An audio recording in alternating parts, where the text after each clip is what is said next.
Hezbollah लगातार कर रहा है इजराइल पर अटैक। लेबनान बॉर्डर पर इजराइल ने दागे ताबड़तोड़ कई रॉकेट।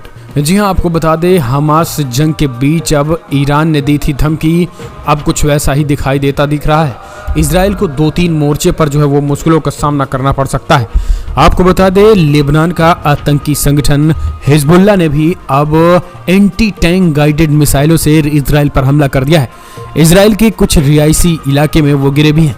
आपको बता दें, जिसमें कुछ लोगों के मारे जाने की खबर निकल के आई है, जिसके जवाब में इजरायली सेनाओं ने भी, इजरायली एयरफोर्स ने भी ताबड़तोड़ कुछ गांव में अटैक किया है। आपको बता दें, लगातार ईरान ने धमकी दी थी कि गाजा पट्टी पर अगर इजराइल अपनी कार्रवाई को अंजाम देता है तो फिर उसको कई मोर्चों पर युद्ध के लिए तैयार रहना पड़ेगा। ईरान के इस धमकी के बावजूद भी लगातार हमास को नस्तनाबूद करने के लिए इजराइल के प्रधानमंत्री बेंजामिन नेतन्याहू के आदेश के बाद इजरायली सेना लगातार आगे बढ़ रही थी और गाजा पट्टी पर ताबड़तोड़ हमले जारी हैं।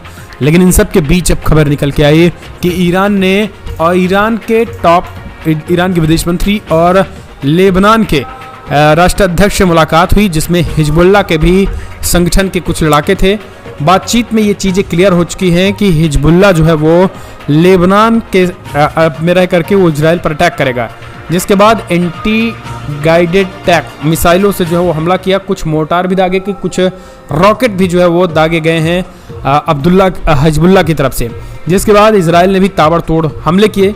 इस हमले में बड़ी खबर यह भी निकल के आई है कि यूएन पीस कीपिंग की तरफ से भारतीय सैनिक जो गए थे उनके सैन्य बेस पर भी हम रॉकेट जाकर इजरायली रॉकेट गिरे हैं।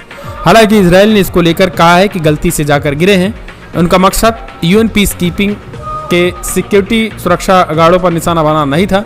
लेकिन इस पूरे मामले में हिजबुल्लाह के द्वारा दागे गए मिसाइलों कहीं ना कहीं एक तरीके से अब तनाव चरम पर पहुंच चुका है, क्योंकि दोनों तरफ से लगातार वार जारी है। अब ये वॉर देखने की बात होती है कि किस तरफ घूमती है, लेकिन सिचुएशन बेहद खराब हो चुकी है।